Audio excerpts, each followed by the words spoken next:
ఈ వరం కొరకు నా శరీరాన్ని సజీవ యాగముగా ఆ వరం కోసం నలిపారు. ఇది యుక్తమైన సేవ. సంఘం లోపలంతా ఏం జరుగుతుంది చెప్పండి? వ్యాపారం జరుగుతుందండి. ఆ దేవుడి పేరు మీద వ్యాపారం జరుగుతుంది. ఇదిగో దేవానికి ఇది ఇస్తున్నాం, మాకేమిస్తామని వ్యాపారం జరుగుతుంది. అందుకే ఈరోజు దేవుడు ఎక్కడున్నాడంటే సంఘాల వెలుపులు ఉండి తలుపు జరుగుతుంది. ఎందుకంటే ఆయనకి తలుపు తీయరు. లోపల చాలా వ్యాపారాలు జరుగుతున్నాయి. ఆయన లోపలికి రానివ్వరు. ఆయన లోపలికి వస్తే ఆయన కొరడా తీసుకొడతాడు. అలా చెయ్యొద్దు అంటాడు.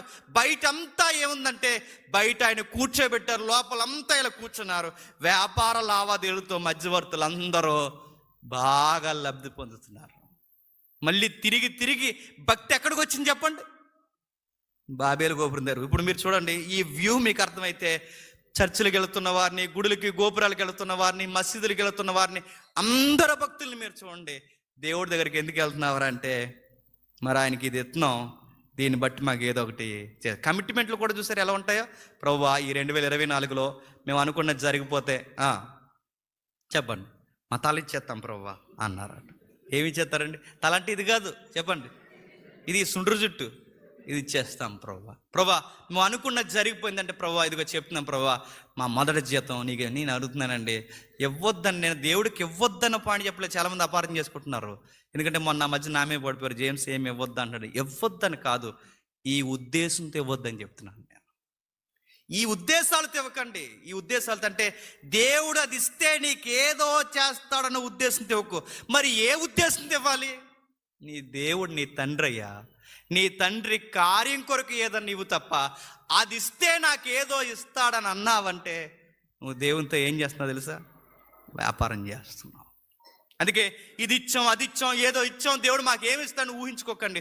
ఒకవేళ అలాంటి బోధలు కనుక మీకు వినబడ్డాయో అని చెప్తున్నాను, మీతో వ్యాపారం చేసే వాళ్ళు ఎక్కువయ్యారని మర్చిపోకండి. ఎంత అడ్వర్టైజ్మెంట్లు కదండి. ఇప్పుడు ఇలా మైక్ ఇస్తున్నారు, చెప్పండి ఈ టెంపుల్కి వచ్చిన తర్వాత మీకు ఏం జరిగింది చెప్పండి అంటే, ఈ టెంపుల్కి వచ్చిన తర్వాత మన వరకు పాకలో ఉండేవాళ్ళం అండి, ఇప్పుడు చెప్పండి దేవుని దయలో మేము మొక్కుబడి పెట్టుకున్నామండి, ఇప్పుడు ఒక 1 floor ఇల్లు కట్టేసామండి. అంత వ్యాపారం.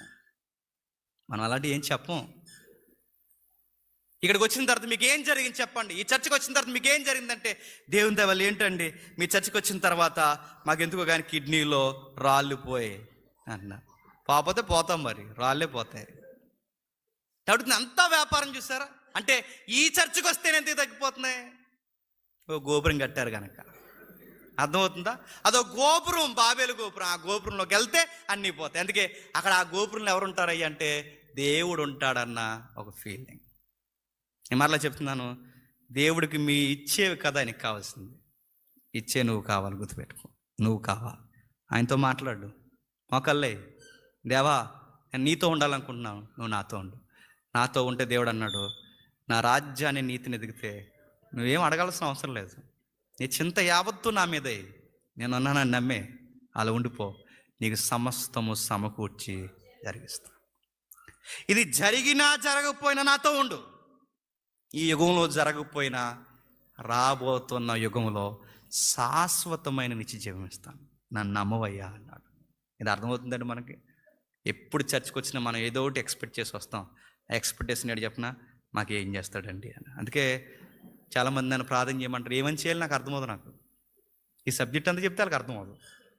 అందుకే నేను ప్రార్థనలు ఈసారి ఎవరినైనా మీరు గమనించండి, ప్రార్థనలో మొట్టమొదటి వాడే పదం ఏంటి చెప్పిన, తండ్రి వీళ్ళకి రక్షణ జ్ఞానం దయచేయి తండ్రి. అప్పుడు ప్రార్థన మొదలెడతాం.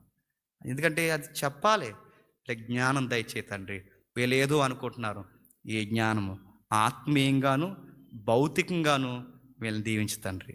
మొట్టమొదట ఆత్మీయంగా వీళ్ళని స్థిరపరుస్తాను. ఎందుకంటే ఈ ఆత్మీయత మనకు అర్థమైంది అనుకోండి, మనకు రోగాలు ఉన్న పెద్ద ప్రాబ్లం ఉండదండి, మనకు డబ్బులు లేకపోయినా పెద్ద ప్రాబ్లం ఉండదండి. ఈ ఆత్మీయత మనకు అర్థమైంది అనుకోండి, మనం పేరు సంపాదించుకోవాలని అనిపించింది. ఎందుకంటే దేవుడి దగ్గరికి ఎందుకు వస్తున్నారయ్య అంటే, ఈ దేవుడిని నమ్ముకున్న తర్వాత మాకు పేరు వచ్చిందండి, ఇల్లు వచ్చిందండి, ఉద్యోగం వచ్చిందండి, అంత పేరు సంపాదించుకునే వ్యాపారమే కదండి. ఈ దేవుడిని నమ్ముకున్న తర్వాత మాకు అన్నీ కలిసి వచ్చాయండి అంటే సేమ్ బాబేలు గోపురం దగ్గర ఏం చెప్పారు చెప్పండి, పేరు సంపాదన. ఇప్పుడు దేవుడి దగ్గరికి ఎందుకు వస్తున్నారు చెప్పండి? ఇలాంటి సాక్షులు ఎప్పుడైనా పడవండి. ఈ దేవుడిని నమ్ముకున్న తర్వాత ఏంటోనండి గొడవలు ఎక్కువైపోతున్నాయండి, ఒక్కటి చెప్పడండి ఇలాంటి.